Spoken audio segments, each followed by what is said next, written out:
چیني ده او چا به وي اولاد دی چا به وي جایداد دی چا به وي دولت دی نه نه نه جوابونه هم غلط دي بس یو ما غونځه کې ملنګ و یورېږه دا خو به خامخا دا جواب راوباسمه جی ملګرو د روژې سهار دی او د روژې په سهار داسې بهر ووتم نو کاکاجي مې په ټي کې لګیا وه ورغلم نو ما ته یې راشه دا ساګ وکړه ساګ مې ورسره کولو لګیا وم ما ته دا ساګ به ته کور ته یوسې ملخه نو ما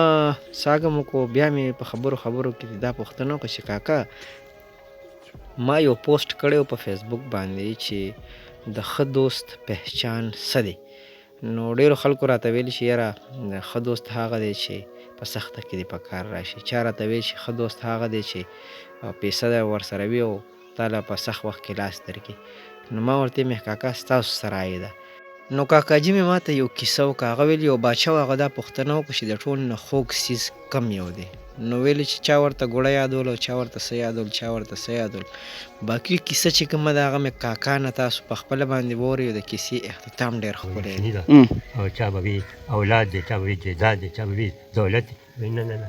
جوابونه هم غلط دي بس یو ما غونځه کې ملنګ و یورېږه دا خو به خامخا دا جواب راوباسمه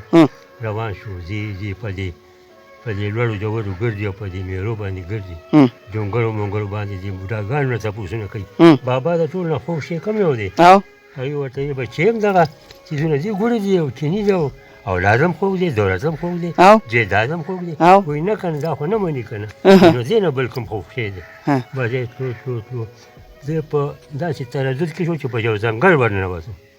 په ځنګل کې ځي اوس په ځان نه پوهېږي چې زه په کوم ځای روان یم خو دغه سوال په تلاش کې دی سوال په تلاش کې دی په ځان نه پوهېږي ځان نه پوهېږي واه بس چې د ځنګل دې منځ ته ورسېده چې ویې کتل وایي چې پوه تا دې کوم ځای ته راغلمه بس ویې خدای دې بېخ زه بادشاه دا د دې سوال هم وباسي ځان وباسه کور ته ځان وړه بس ځنګل باندې داسې چې لاړ شي هم لاره نه میلاوېږي چې داسې لاړ شي هم ته نه لاره هېره ده یا خدایه پاکه اوس څه وکړم ما ته خو لاره نشته ځنګل له په کوم ځای رابوځم بس چې داسې ویې کته یو لوګی خېږي بس چې لوګي ته داسې ورغو چې ویې کته یو ملنګ ناست دی ورسره سپین دی به د زړه خوشحاله شو وي شکر دی دی به ما ته اوس لاره وکړي هغه ورته وي زلمیا څنګه راغې وایي یاره ملنګ بابا زمونږ یو باچا دی داسې سوال یې کړی دی چې د ټول نه خوږ شی کوم یو دی خو خدای دې بېخ د هغه سوال وباسي او د هغه خوږ شي وباسي ما ته دې ځنګل نه د وتو لاره وښایه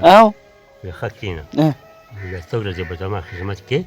بیا به درته د ځنګل نه د وتو لاره ښیم وایي وبه کومه بس چا وایي ته ما له کڼکې مڼکې به راټولې او زه به پرې ما به خوراک مراک تیارې کټویا به تیار زما خدمت به وکړي ټیک ده وایي بابا بس چې اتره تېر شوي وی بابا اتر ودې خو پوره شوې وایي بچی یو سوال بل دی بس غیري سوال دی او دا به منظورې نو بیا درته لار ښیمه وایي وښیه دا هم راته وښیه خیر دی وایي دا سپی دی وایي او دلته چې دا کوم لوښی پروت دی دې کې به څه روټۍ چوري کړمه او چې دغه روټۍ وخوري نو د وطن نه به درته وتو لاره وښیمه د ځنګل نه د وتو لار به درته وښیم بس در کې بیا مجبوري ده نو بابا چوری کړه بس هغه ورته دغه سپي روټۍ چوري کړه بس دلته کې یې خوله ویې واله خوره وجه دې د نوړی روچته کړه خو چې خولې ته یې کوله وایي ما بابا ورته وایي ما کېده دغه ملنګ ورته وایي ملنګ ورته وایي ورته وایي بچیا د ټول نه خوږ شی غرض دی وایي تا د خپل غرض دپاره زما یو شته خدمت وکړو که نه وایي او وایي د خپل غرض دپاره دی د سپي په دې لوښي کې ځان د روټۍ خوړلو دپاره تیار کړو که نه وایي نو خو د خپل غرض دپاره وایي د ټول نه خوږ شی غرض دی چې غرض راشي نو رور او رور سره به بیا خپل غرض ګوري رور به نه پېژني سره سره چې غرض راشي میمیله راشي خپل غرض ته به ګوري سره ته به نه ګوري بس خپل غرض به لټې په هر چا سره چې معامله راشي ما خپل غرض به لټې خو هغه بني ادم ته مې وګورې چې دا بني ادم څوک دی نو د ټول نه خوږ شی غرض دی د دوستۍ به کې د ټول نه شی هغه دوست ښه دی چې دا بې غرضه وي هغه دوست ښه دی چې بې غرضه وي ډېره مهرباني کاکا خوشحاله شي